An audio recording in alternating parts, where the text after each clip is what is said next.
Prendre son mal en patience, recommencer une nouvelle convalescence, encaisser une énième blessure à l'épaule. Voilà 4 mois que Frédéric Michalak se bat contre le temps qui passe. À 32 ans, le demi d'ouverture toulonnais veut encore croire à un dernier rebond.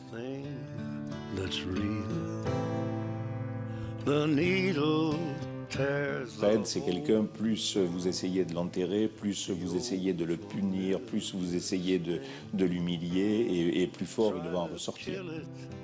Avec son groupe d'entraînement privé, le demi d'ouverture français s'occupe, enchaîne les heures supplémentaires, prépare son avenir et patiente, en attendant de retrouver le ballon. Quelqu'un qui est comme ça et qui a 5 Coupes d'Europe, je pense qu'il y a beaucoup de joueurs qui n'en ont même pas une, de très bons joueurs. Il en a 5. Un palmarès incroyable au vu du temps passé sur les pelouses de rugby. 14 ans de gouffre et de sommet. 71 sélections, 4 tournois des 6 nations, dont 3 grands chelems, 3 boucliers de Brennus. Et une notoriété qui ne s'est jamais éteinte. Il est admiré, il est différent des autres, il a quelque chose à part, c'est une évidence, notamment auprès des jeunes. Et la Michalak Mania, ça a toujours existé. Les premiers titres, la gloire et la renommée publique avant 20 ans. Mais aussi des méformes trop répétitives, des contre-performances retentissantes et des blessures redondantes. Frédéric Michalak prend des risques, attaque la ligne, toutes les lignes, celles des défenses adverses comme celles des habitudes, des codes ou des plans de jeu des entraîneurs, s'exposant aux coups d'éclat comme aux coups durs qui fragilisent les corps autant qu'ils construisent les hommes. Frédéric Michalak est-il encore capable de ne plus seulement rester en tribune, de participer à une 3e Coupe du Monde? À creuser les raisons de sa renaissance perpétuelle, il semblerait que tout lui soit encore possible.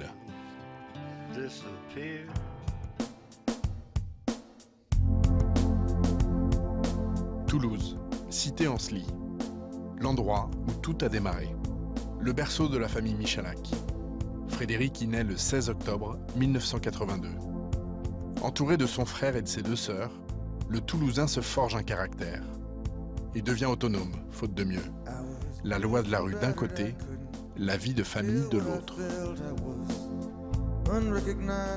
Mes parents ont divorcé très tôt et ensuite mon père est maçon, donc voilà, j'étais avec mon père, lui aussi partait très tôt, rentrait tard le soir.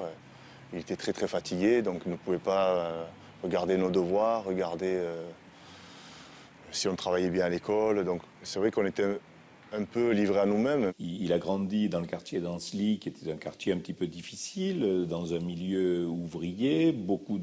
Il a grandi dans la rue et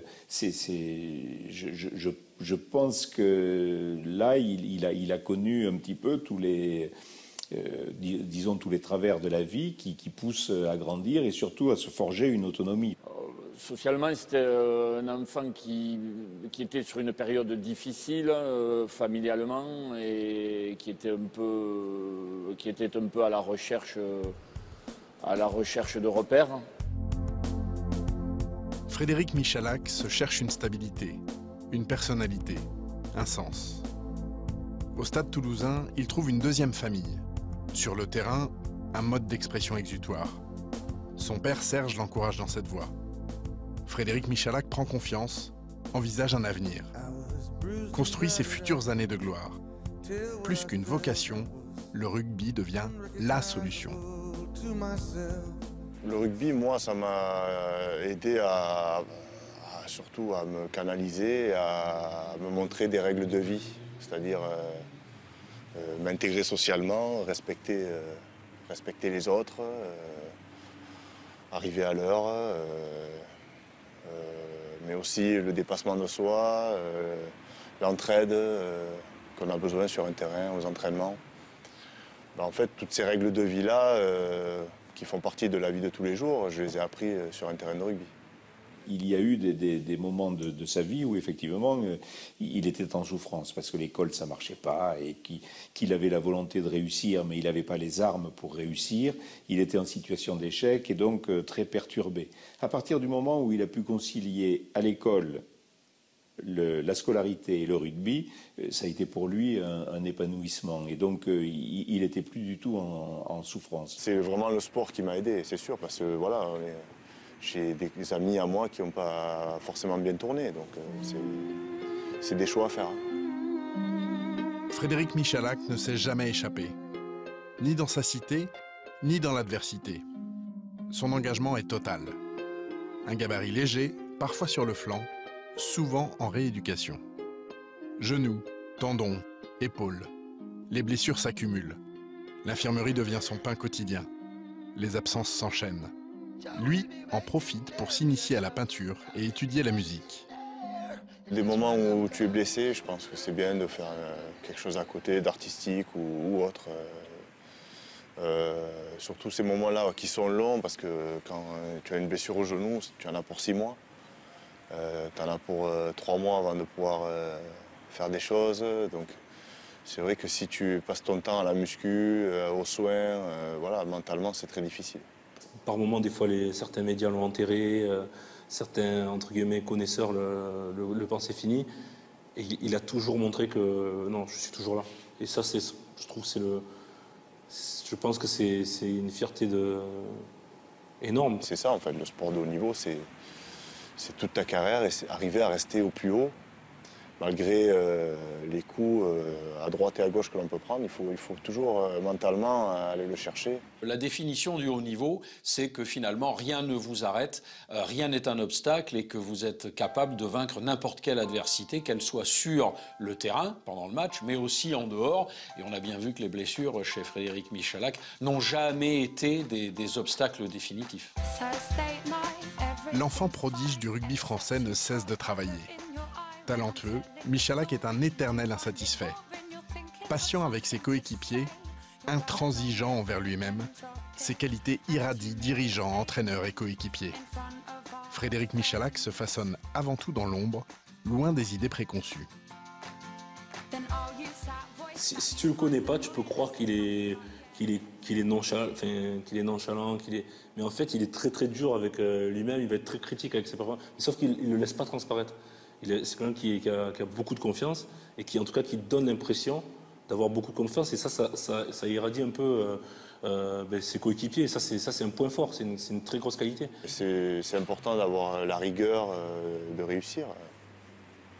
Quand je vois des jeunes du club qui restent après les entraînements, taper, faire des trucs, voilà, ça, c'est la rigueur et c'est ce qu'il faut. Si tu veux réussir au plus haut niveau, tu peux pas juste t'entraîner et rentrer chez toi, c'est pas possible.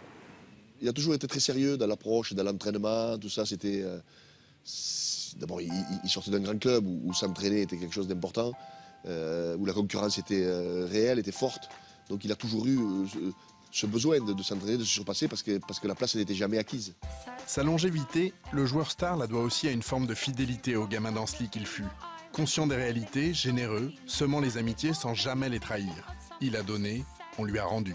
Malgré tout ce qui lui arrive, c'est quelqu'un qui n'a pas changé, je pense. Ceux qui le connaissent depuis tout petit et ceux qui l'ont connu maintenant, je suis sûr qu'au quotidien, en tout cas déjà moi, dans les 10-15 ans, depuis les 10-15 ans qu'on se connaît, il n'a pas changé. Et je pense que ceux qui l'ont connu encore avant peuvent dire la même chose.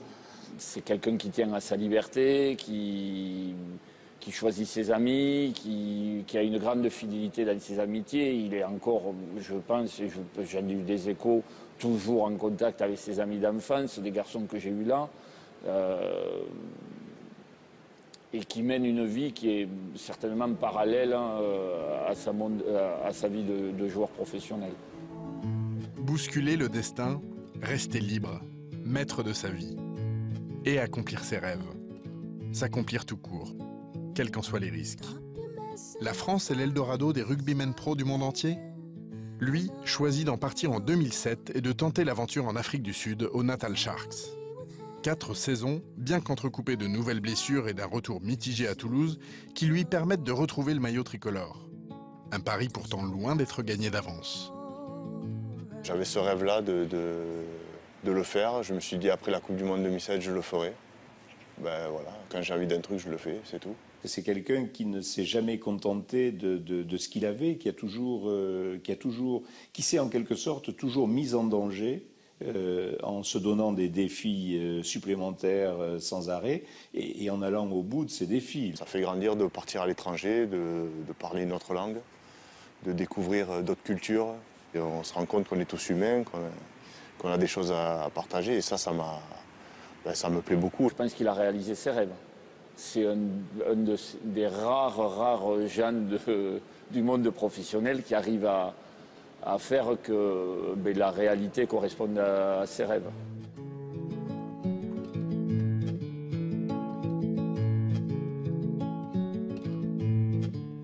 Il y a eu une vraie prise de risque de sa part et encore une fois ça le caractérise, c'est qu'il n'a pas peur des défis. Et donc il y est allé, ça s'est super bien passé, même s'il s'est blessé au genou, il n'a pas pu terminer l'aventure comme il le voulait. Il est rentré et puis il est reparti et puis là cette fois-ci il a fait finale de Super Rugby, il a gagné la Currie Cup. Enfin, encore une fois il a gagné quoi. Et effectivement, il est arrivé avec plus de maturité, plus serein, je dirais.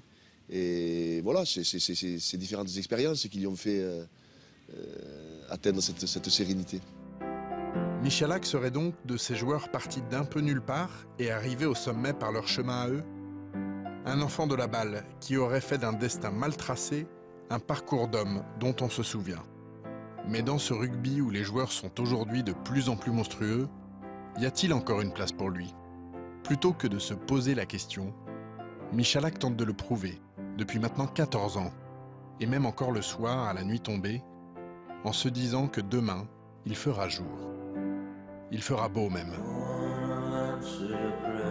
Mes blessures, mes choix de carrière, de club, tout ça fait que je suis ici aujourd'hui et puis que je suis comme ça. Donc en gros, je ne suis pas quelqu'un qui analyse, qui analyse ce que j'ai pu faire.